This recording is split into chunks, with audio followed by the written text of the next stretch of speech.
Thank you for your invitation. And I like to have a presentation about actually my journey, my tour of what I did as an organic farmer. And I like to inspire the young organic farmers or conventional farmers how to create your farm to organic and regenerative. As you see, we are located in the middle of the Netherlands. We are on river clay soil, and we are close to Wageningen and the Food Valley area. So it means we are very close to information and people who like to adopt this information and translate it to agriculture systems. I started 20 years ago as a young farmer. I wanted to farm, and the word regenerative farming was never been born yet. So I started like organic farming. What's organic farming? What markets do I have to find for the products I want to produce? So on my farm, nowadays, I have to take care of these fields. I'm responsible about these fields, but I'm not only responsible about the fields, but everything around it as well. So I'm organic farmer, using no chemicals, using no fertilizers, and transformed it in 20 years ago to organic farming. During that time, I was looking to my farm, can I change my farm even more? So I started farming biodynamic. And the route I took was I want to have a fertile soil because the soil is the basic for everything.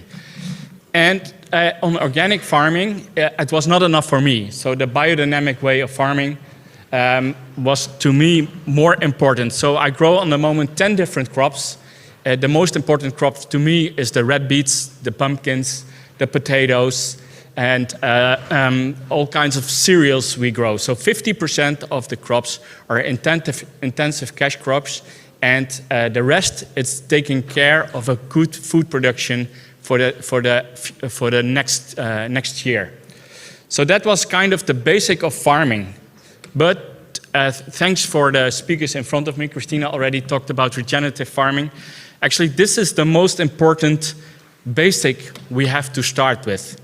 Getting your circle closed. And how do you do it? Because that's the most difficult part of farming without using chemicals, without using fertilizers. You have to think differently. And I was thinking, how can I get my farm resilient enough to produce for the future good crops who has good vital energy in themselves? So I did go back to the beginning of my farm, the foundation, how to get your soil ready.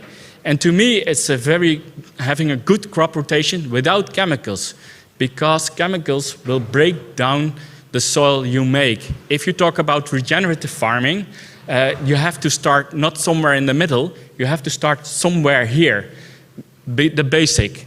So that's why I'm working together with dairy farmers, getting the manure to my farm.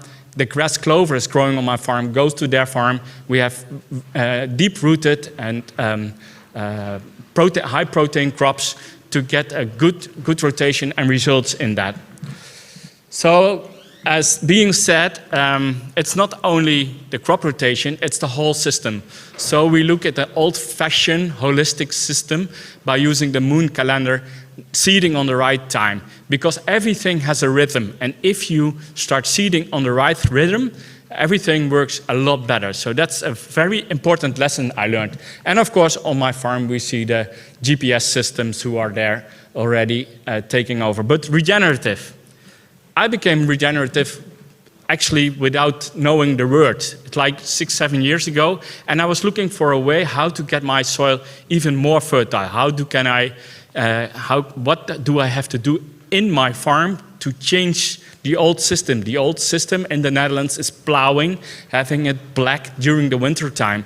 And I wanted to stop that. So I found out the way of vlaggenrode system. Actually, what we do is we have the green manure on top. We leave it during the winter. And during the winter time, there's a lot of working together with the soil life and the green manure, what's on top. So it means sugars, so it means alive. The soil is even more alive in winter time than it was before. And in the springtime, we are we'll take off the green manure, and we are adding bacterial to do the composting part. On top, of the soil. That's a very important part of my farm to get my soil even more fertile. Because of that fermentation on top, that vlaggenrote system, what's happening? It's decomposing very quickly. It makes the humus, and the humus is taking from the soil life. We talked about the worms in there. You have to feed the worms, because in my farm, I changed by feeding my plants to feeding my soil life. And if you fuel your soil life, they will fuel your plants. And if you have good growing plants, you have very fertile, good crops who you can sell easily.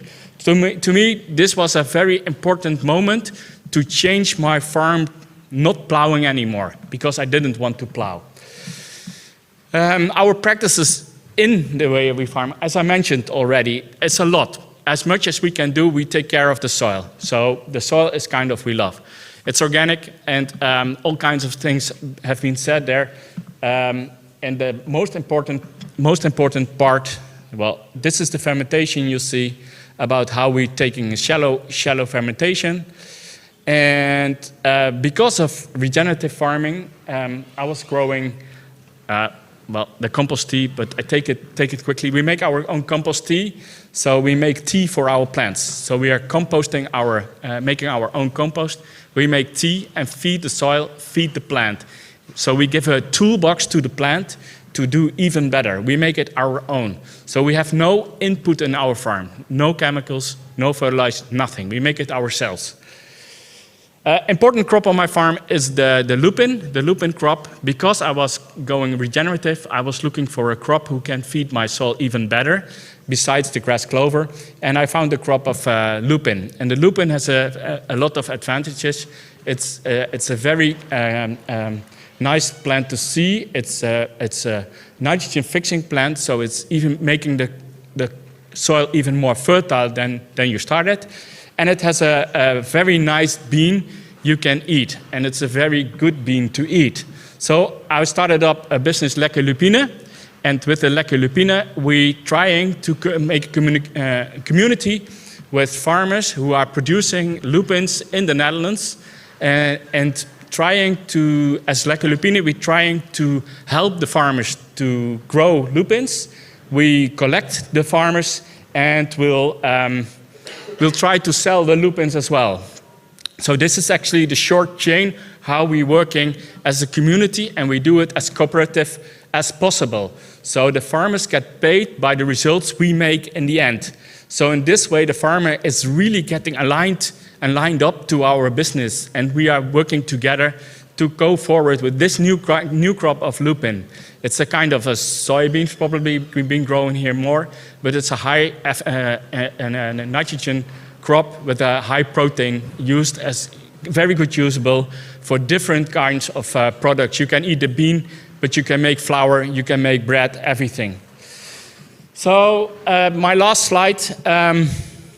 How do we measure the regenerative farming? On the moment, this is still a very challenging part, so that's why we're working together with RegioNL, the Dutch organization Wouter told us, and we're trying to measure what happens when we change, what happens economically, what happens inside my soil to change, but even more important, what happens in the quality of the products I'm delivering to the consumer, because we have to find out if it's better, and in the end, who pays the bill for this system. And that's why we are certified organic and biodynamic. We found a market on that way to sell our products.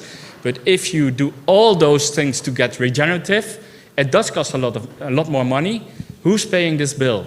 So this is my major question and for today. Thank you very much.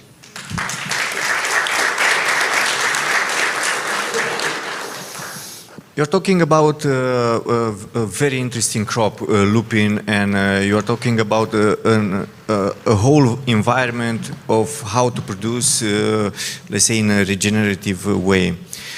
Because Romania doesn't have maybe cooperatives, doesn't have a community like you are saying, can I ask you, what was your first step in doing this? Because we are maybe in that moment as we sit over here. The first step to make this cooperative actually was born quite naturally. We didn't in the beginning we didn't want to do this, but farmers lined up, and then we have to find out a system how to work together.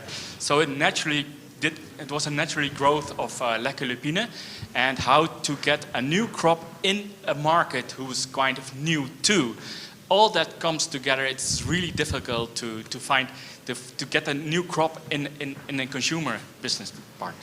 So the cooperation is a very important part on this to get the farmers collaborating in this system, and it's a kind of a easygoing way how to connect and how to communicate with each other, and paying the right price as well.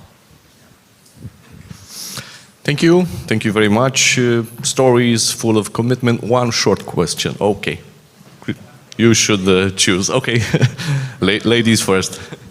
I think journalists should be given a priority here, but I'll be quick and just acknowledge that these three pieces in the second session were extremely complementary, because we saw the technical part, we saw the economic part, and we saw something in between, because you try to be economically viable using these specific set of practices, good practices.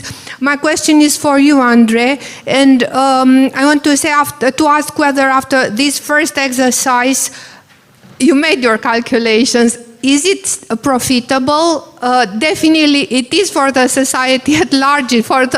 But is it for you and for your co-op? As a farmer, it's really because I was telling I'm certified organic and biodynamic. It makes it possible. If I'm not certified like that, I'm just selling it to a common market. It's conventional. This is the kind of problem we have to work on. If farmers do this extra effort, they has to be paid. And of course, if it can be done on the field because of better production, it's beautiful. But in that transition time that this is happening, they have a kind of a free fall, and you have to close that gap together. And at that time, you get the farmers going to regenerative farming.